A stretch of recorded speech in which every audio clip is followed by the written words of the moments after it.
penyakit di kemudian dia akan diekspresi, dikeluarkan karena sudah terbentuk apa istilahnya, sudah terbentuk suatu senyawa kimia yang akan digunakan oleh organela sel yang lain, ya. Itu. Jadi tadi sudah ada inti sel, ada mitokondria, aparatus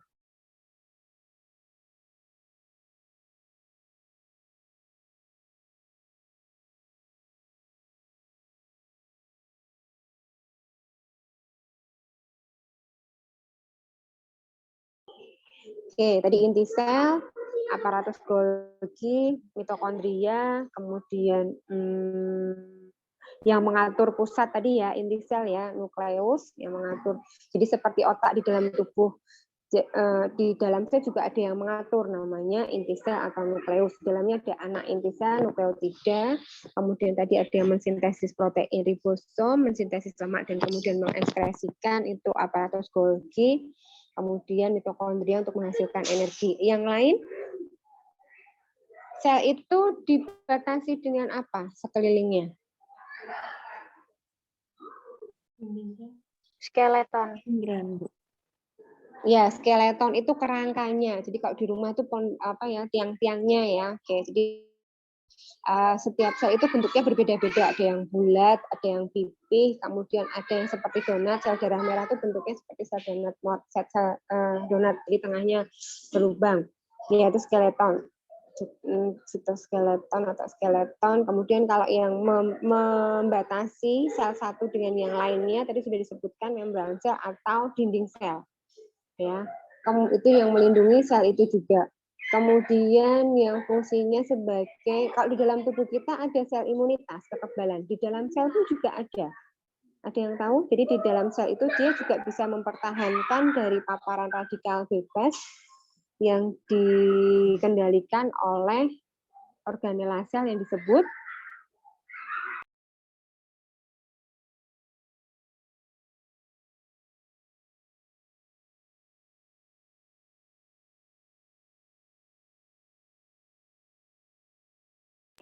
ada yang tahu? Yang memegang sistem imunitas di dalam sel itu. Pernah mendengar istilah peroksisom?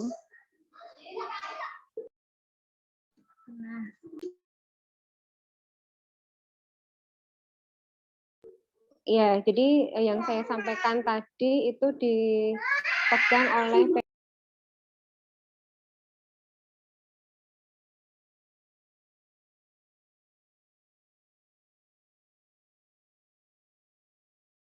tadi ya, organela yang berfungsi sebagai sistem imunitas atau sistem kekebalan di dalam sel itu namanya peroksisom. Kemudian ada organela yang lain lagi yang tadi disebutkan yang belum kita bahas. Sel bisa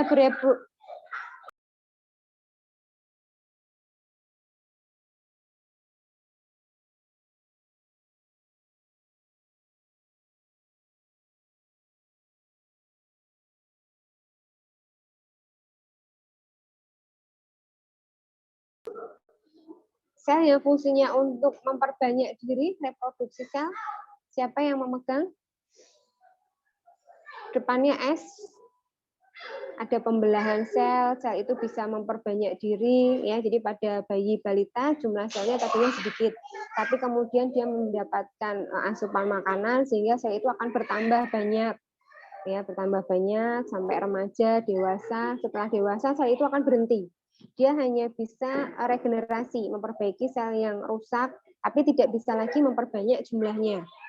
Sampai dia masa lansia ya dia hanya fungsinya adalah regenerasi, memperbaiki sel yang rusak. Nah, pada saat bayi balita tumbuh kembang tadi, reproduksi atau pembelahan perbanyakan sel tadi dikendalikan oleh organela sel yang disebut sentriol. Ya, oke, sentriol. Ya, dan nanti kita lihat pembelahan sel ada yang khusus untuk sel kelamin, sel gamet maupun sel selain sel gamet atau selain sel kelamin. Jadi ada sel biasa yang bukan untuk pembentukan sel telur, sel sperma, tetapi juga ada sel-sel yang lainnya.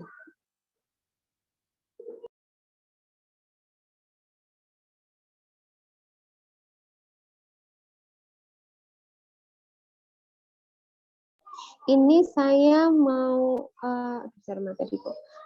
Bisa dibantu ya, siapa yang memberikan link ke saya kok di laptopnya agak sulit. Saya kirimkan filenya, bisa dibantu share screen-nya ya, Dek? Baik, Ibu.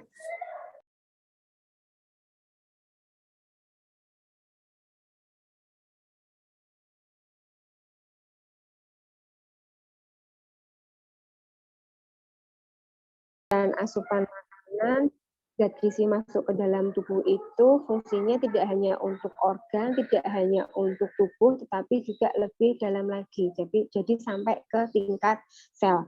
Kalau selnya, kalau zat gizi tersebut tidak bisa sampai sel, sel tidak bisa bereproduksi, sel tidak bisa memperbanyak diri, sel tidak bisa tumbuh, sehingga ya tubuh kita tidak bisa maksimal. Mudahnya kita mengkonsumsi makanan yang akan berubah menjadi energi, tapi sebelumnya berubah menjadi glukosa dulu. Nah, glukosa itu nanti juga akan memberikan energi di dalam tubuh, di dalam sel. Prosesnya perubahan energi itu tidak di organ paru, ginjal atau hati, tetapi dia masuk di dalam organela sel.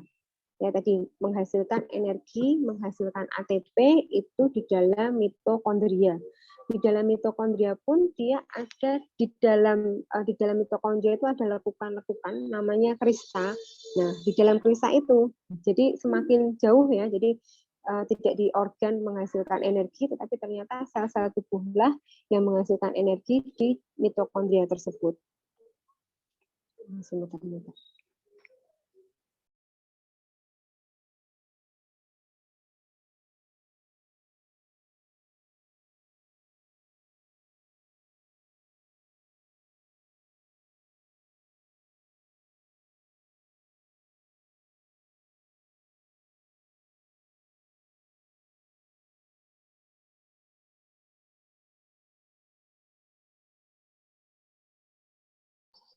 Belum masuk ya, Dek? Saya masih ke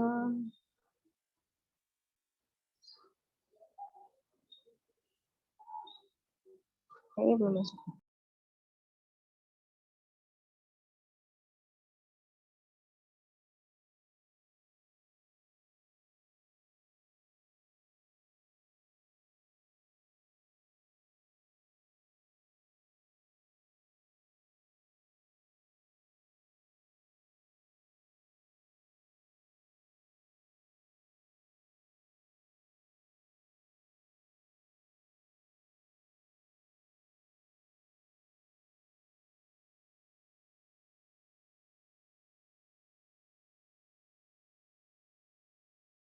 Masuk? Sudah, Bu. Ya, oke.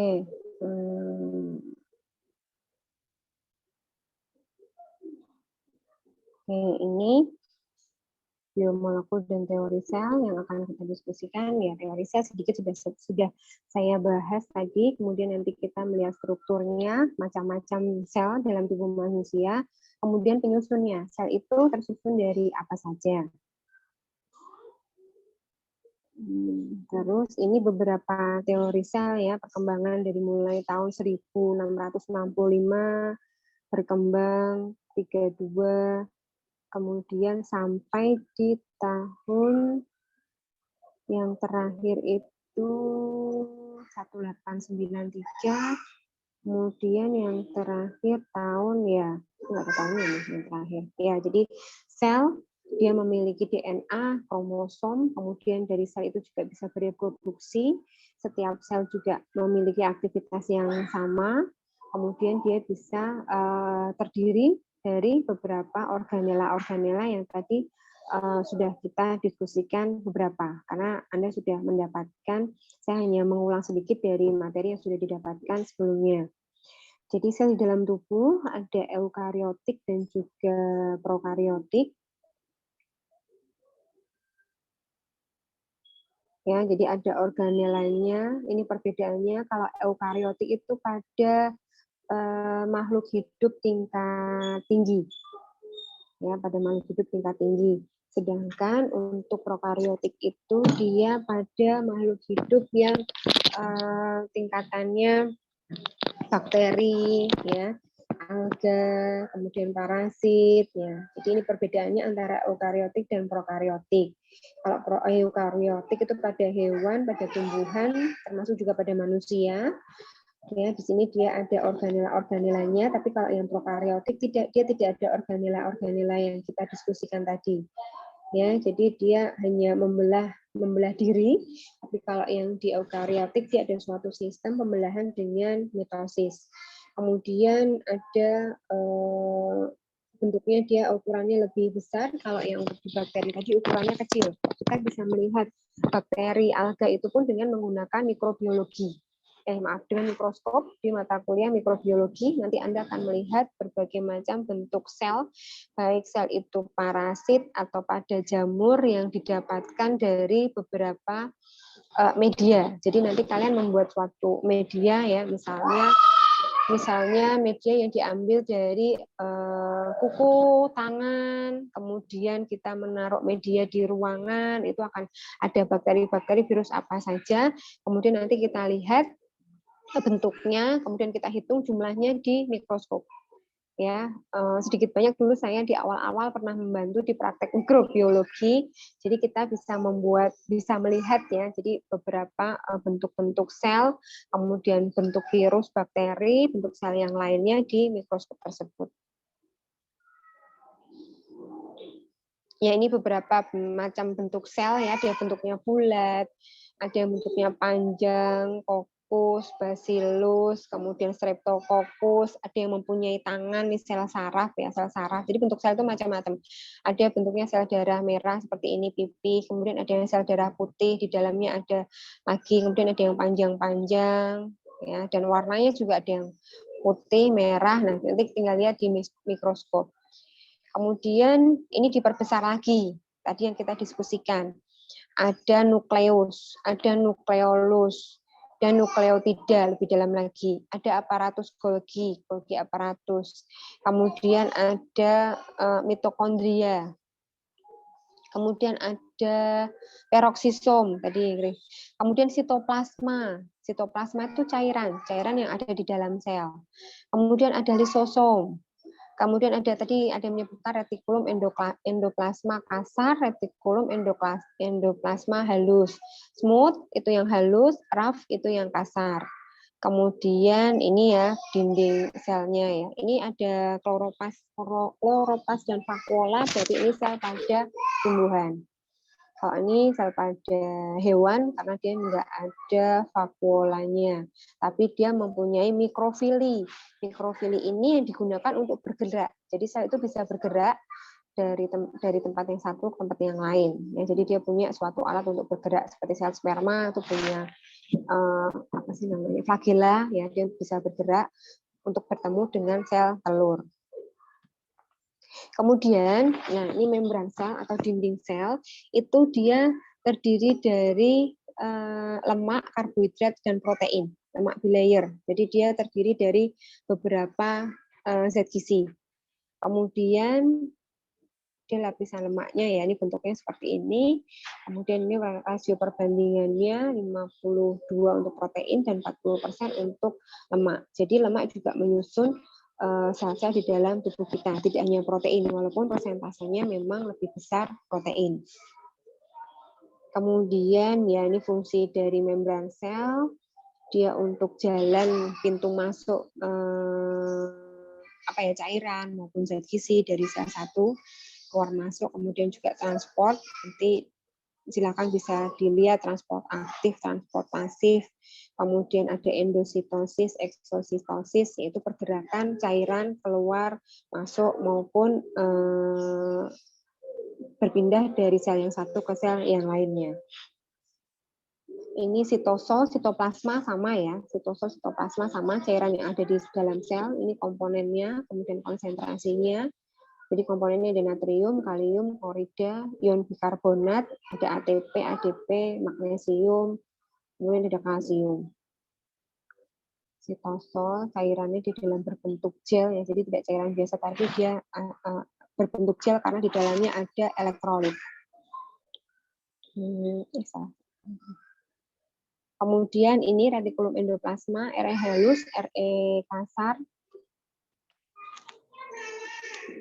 Sebentar.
RE kasar, RE halus ya. Jadi retikulum endoplasma halus, smooth, RES, RER, rough itu retikulum endoplasma yang kasar.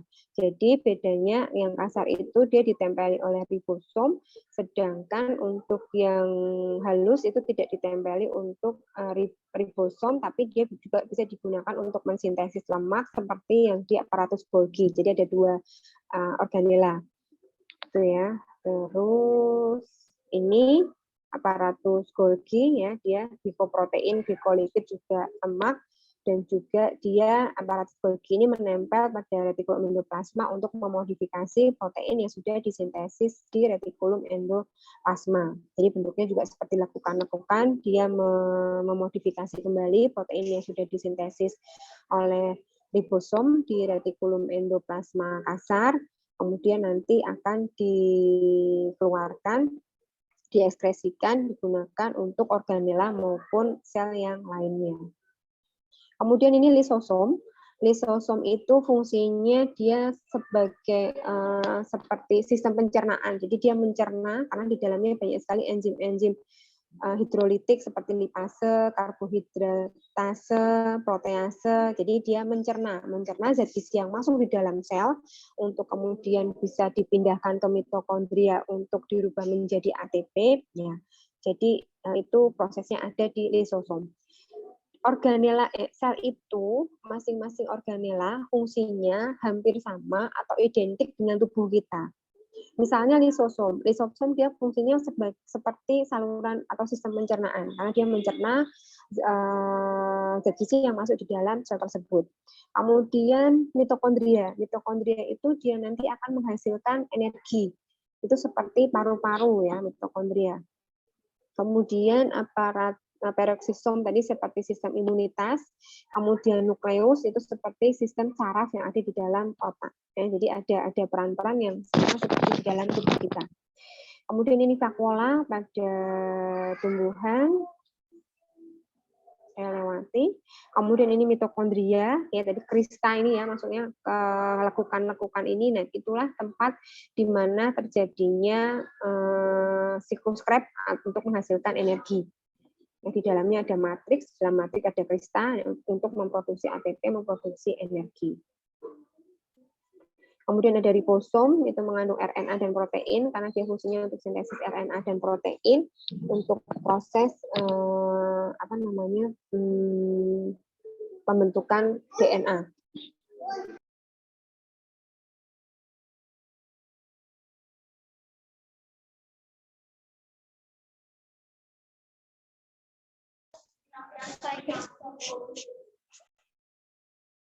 Kemudian ini ada sentriol yang juga untuk proses pembelahan sel, tapi di dalamnya dia juga ada silia atau flagella yang bisa bergerak sel dari satu ke yang lain. Kemudian nukleus, dari pusat inti sel, ada DNA, jadi tadi sudah ada bahan RNA-nya, kemudian diberikan di nukleus, ditransfer di nukleus untuk membentuk DNA, kromosom, kemudian kode-kode genetik yang lainnya. Organel terbesar ya ini, dia bentuknya paling besar. Kemudian nucleobody, ini juga hormonal ya, banyak enzim-enzim untuk membantu proses. Nah, sekarang masuk ke biomolekul. Molekul yang terdapat di makhluk hidup ada makro, ada mikro. Untuk makromolekul itu dia ada protein, karbohidrat, lemak, dan asam nukleat. Kemudian untuk mikromolekul itu metabolit-metabolit yang lainnya, yang ada elektrolitnya, ya, biomolekul di dalam tubuh kita. Dia memiliki ikatan molekul satu dengan yang lainnya dalam berupa ikatan kovalen. Nah, salah satu biomolekul tadi adalah asam nukleat. Ya, asam nukleat yang nanti dia terdiri dari beberapa basa nitrogen, ada adenin, guanin, timin, sitosin, dan urasil yang ini nanti akan membentuk kromosom-kromosom yang ada di dalam tubuh. Ini membentuk DNA, RNA, kemudian nanti akan membentuk kode genetik dalam tubuh. Iya, ini di dalam tubuh ada lemak ya, beberapa jenis lemak yang nanti akan kita pelajari secara detail di biokimia lemak. Ini contohnya saja untuk klasifikasi lemak, beberapa klasifikasi. Terus ya fungsi lemak sebagai sumber energi paling besar di dalam tubuh karena dia 1 gram itu 9 kilokalori. Kemudian juga akan membentuk vitamin dan hormon. Lemak tidak bisa berdiri sendiri, dia harus ada ikatannya dengan protein disebut lipoprotein. Kemudian ini ya bentuk beberapa biomolekul secara animasinya. Nah, di dalam biomolekul itu ada atom dalam sel dan dia jadi merupakan bagian terkecil penyusun sel. Ada muatannya, kemudian dia juga ada orbitnya, ada lintasannya, ya. Kemudian ada elektronnya di luar orbit ini, dan juga akan saling tarik-menarik dengan atom tersebut. Ya, ini lokasinya, ya. Ini mereview pelajaran kimia dulu yang sudah didapatkan. Proton, neutron, elektron, kemudian isotop yang jumlahnya protonnya sama atau nomor atom sama, neutronnya berbeda. Itu tidak kita pelajari secara detail, hanya mengingatkan bahwa dulu kita mempelajari senyawa-senyawa kimia seperti ini yang mempunyai nomor atom, neutron, kemudian proton yang berbeda. Langsung nanti kita akan mempelajari dalam bentuk aplikasinya, apakah dia karbon, hidrogen, atau CHO, atau NaCl, Na+Cl-. Jadi langsung bentuk realnya yang masuk di dalam tubuh yang merupakan hasil dari makanan yang dikonsumsi. Ini beberapa ikatan kimia, ikatan ion kovalen hidrogen, ya ikatan ion, dia termasuk ikatan yang lemah tadi NaCl. Kami yang menangkap atau melepas elektron. Kemudian ikatan kovalen, itu ikatan yang rangkap, ya ada rangkap, ada yang single, ada yang double, ada yang triple. Kemudian ya ini yang single, ini yang double. Jadi kalau C itu dia harus punya 4 ya, tangannya bisa 2, bisa single, bisa double. Kemudian ikatan hidrogen. Hidrogen H2O NH3 atau H2O atau yang lainnya. Nah, jadi ada unsur H hidrogennya. Ya, ini unsur yang ada di dalam kerak bumi. Ya, jadi ini yang ada di dalam tanah ya, unsur-unsurnya yang nanti bisa terserap pada tumbuhan. Jadi beberapa tumbuhan dia banyak mengandung Fe atau banyak mengandung fosfor, banyak mengandung potasium karena dia menyerap dari unsur kimia yang ada di dalam kerak bumi. Ada ya bahan sumber kalium, potasium, ada tomat, ada belimbing ya. Kemudian ada yang banyak mengandung magnesium karena memang dia menyerap dari kandungan bumi. Ya ini saya mereview sedikit, dulu kita sudah pernah mempelajari ini ya, beberapa kode-kode senyawa kimia, berat atom, dan sebagainya. Kita nggak lagi mempelajari ke sana, saya hanya mereview saja. Kemudian ini molekul yang ada di dalam tubuh ada asam amino, ada nukleotida. Ini bentuk senyawa kimianya. Asam amino itu dia ada N-nya, CHON. Kemudian nukleotida itu juga ada N-nya. Kalau karbohidrat nggak ada, hanya CHO. Kemudian lipida juga hanya CHO. Jadi ada nitrogennya, itu asam amino dan nukleotida. Ini biomolekul, dia merupakan senyawa-senyawa organik yang tersusun dari CHO. Kemudian ada rantai hidrokarbon yang paling sederhana. Jadi dari senyawa-senyawa sederhana tadi, dari asam amino, nukleotida, asam lemak, gula akan membentuk makromolekul atau molekul yang lebih besar lagi. Kalau gula sederhana akan membentuk polisakarida. Kalau asam amino akan membentuk protein. Kalau nukleotida akan membentuk RNA atau DNA. Kalau asam lemak akan membentuk lipid. Begitu pula sebaliknya, makromolekul polisakarida itu senyawa pembangunnya atau terdiri dari gula sederhana. Protein terdiri dari asam amino dan seterusnya. Ya, jadi ini bolak-balik. Kemudian biosintesis membutuhkan beberapa molekul sederhana untuk sebagai kombinasinya.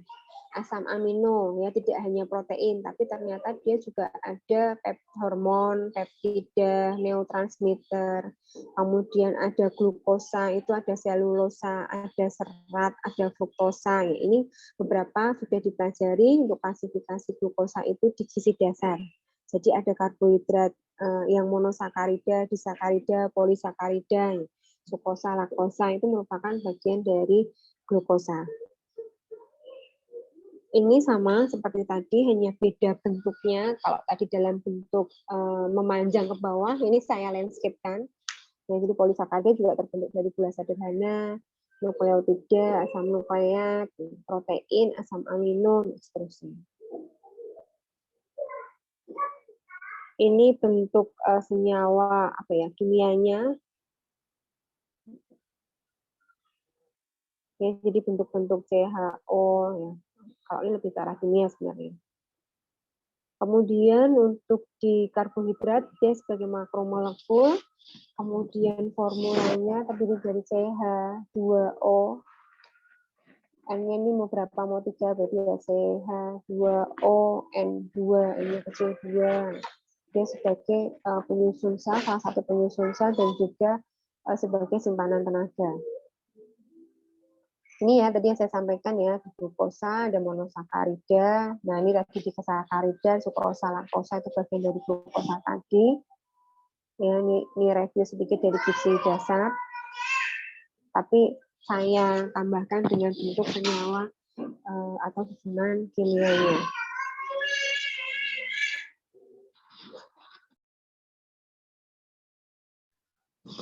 Kemudian ini polisakarida, termasuk serat di dalamnya. Ini selulosa, tadi bagian dari polisakarida. Kemudian ini lemak, dia sifatnya tidak bisa larut di dalam air, sehingga dia harus ada yang membawa. Tadi berikatan dengan protein, lipoprotein. Ya, karena dia sifatnya hidrofobik, tidak bisa larut di dalam air. Ada jenisnya, termasuk salah satunya adalah trigliserida. Dia sebagai cadangan lemak, jadi lemak disimpan dalam bentuk salah satunya adalah trigliserida. Kemudian kalau lilin ini pada binatang ya, jadi pada waxingnya di luarnya. Ini fosfolipid yang menyusun membran sel. Ini senyawa kolesterol, kemudian bentuk-bentuk yang lain dari lemak. Kemudian untuk protein, dia sangat penting karena dia juga mengontrol sistem struktur sel itu. Kemudian juga dia berikatan dengan lemak tadi ya, lipoprotein ya. Kemudian unsur yang paling kecilnya adalah asam amino. Ikatannya namanya ikatan peptida. Asam amino yang satu dengan asam amino yang lain berikatan oleh yang disebut ikatan peptida. Kemudian ada asam nukleat yang akan membentuk DNA, kemudian juga mensintesis RNA dan juga mentransport ATP-NAD untuk proses metabolisme biokimia energi di dalam tubuh. Ini DNA, kemudian ini RNA. Ya, sudah selesai, ini yang terakhir. Oh ini RNA. Oke, itu biomolekul dan sel yang ada di dalam tubuh yang nanti akan kita lihat bagaimana prosesnya dengan zat gizi, ya, dihubungkan dengan zat gizi. Tadi ada karbohidrat, protein, dan lemak. Sudah kita lihat bentuk-bentuknya. Karbohidrat itu seperti apa, protein itu terdiri dari apa, ikatannya dengan ikatan apa. Ya, itu nanti lebih lanjut akan kita lihat prosesnya, sintesisnya di dalam tubuh.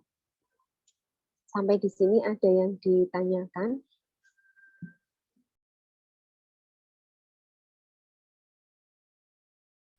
Ibu, saya izin bertanya. Silakan, Dek. Kan tadi ada sel tumbuhan sama sel hewan. Nah, itu ukurannya apakah sama, Ibu? Enggak ya. Jadi tergantung dari jenisnya. Ada yang lebih besar hewan, ada yang lebih besar tumbuhan. Jadi tergantung jenisnya, jenis hewannya, jenis tumbuhannya. Yang penting yang membedakan adalah kalau di sel hewan itu nggak ada vakuola, nggak ada klorofil. Ya, itu hanya ada di tumbuhan. Kalau yang manusia dan hewan itu hampir identik. Sehingga kalau kita mau mengadakan penelitian, kita bisa menggunakan hewan coba karena selnya itu identik atau hampir sama dengan manusia. Jadi kalau kita tidak mungkin mengkondisikan manusia sedemikian mungkin, tapi pada hewan coba kita bisa mengkondisikan. Contohnya yang biasa digunakan sebagai hewan coba itu adalah mencit, tikus, mencit, wistar. Jadi tikus ada jenisnya macam-macam. Jenis tikus sudah mencit, wistar, kemudian ratus norwegicus, kemudian ada spegudauli. Jadi kalian bisa melihat di lab hewan coba di belakang GSG. Nah, kita sering melakukan penelitian yang kita berikan treatmentnya itu pada hewan coba. Kalau pada hewan coba sudah berhasil, nanti akan kita uji cobakan pada manusia. Jadi memang kita tidak bisa langsung memberikan suatu perlakuan itu pada manusia karena kondisinya kan berbeda ya satu dengan yang lain ya. Tetapi kalau pada hewan coba itu kan bisa kita kondisikan, dia mengkonsumsi makanan yang sama, aktivitasnya sama, kemudian lingkungannya juga dia hanya lingkungan di situ, tidak terpapar dengan yang lainnya. Tapi kalau manusia kan paparannya banyak, ya, paparan di luar yang tidak bisa kita kendalikan. Nah, itulah yang membedakan kenapa kita lebih identik atau lebih hampir sama dengan hewan daripada pada tumbuhan. Kalau pada tumbuhan manusia jauh berbeda karena kita tidak mempunyai vakuola dan klorofil. Pembelahan selnya pun berbeda. Ya, kalau pada pada hewan dan manusia itu hampir sama ya karena ada sperma, kemudian ada sel telur. Tapi kalau pada tumbuhan kan dia istilahnya putik, kemudian ya dia spesifikasinya akan berbeda.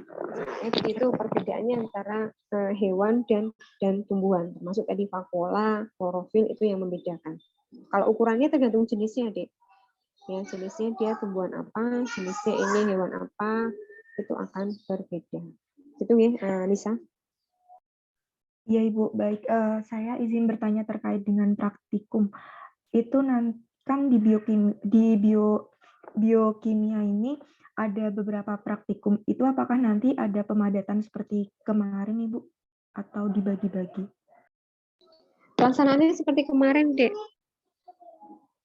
Pelaksanaannya seperti kemarin semester 2. Ini kan setelah lebaran ya masuknya ya, karena ini masuk semester 4 dulu. Jadwalnya belum ada kan yang untuk praktikum offline? Belum, Bu. Ya, karena kalian masuknya di semester, karena masuknya setelah libur lebaran. Ini kami membayar hutang dulu untuk yang anak semester 4, karena kita berhutang di semester 2, 3, 4, yang diselesaikan dulu. Kalau Anda kan dulu sudah sempat kita cicil di awal ya, dulu ada beberapa tahapan waktu semester 1, sehingga yang semester 2 ini nanti kami lakukan setelah lebaran. Insya Allah nggak sampai pemadatannya nggak sampai banyak, bisa berjalan secara normal. Tapi normalnya tetap normal dengan shift yang banyak ya, tidak bisa dibagi 2 kelas seperti normal yang dulu, tapi tetap dengan shift yang sampai apa ya, F atau G kalau yang kalau angkatan bawah-bawah itu. Jadi tetap masuknya 20 20 20. Gitu ya. Iya Ibu, baik, terima kasih. Oke, sama-sama. Yang lain ada lagi yang ditanyakan?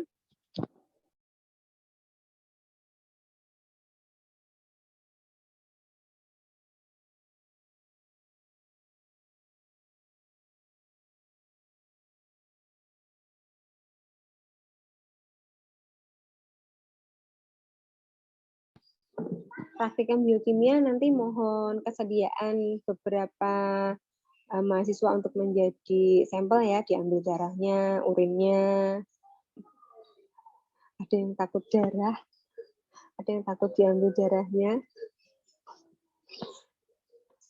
Nggak banyak sih, hanya sedikit. Tapi ada juga yang kita sudah punya darah yang sudah dipisahkan, padat dan serumnya. Tapi ada juga yang kita membutuhkan whole blood, jadi darah utuh tanpa dipisahkan antara cairan dan sel padatnya.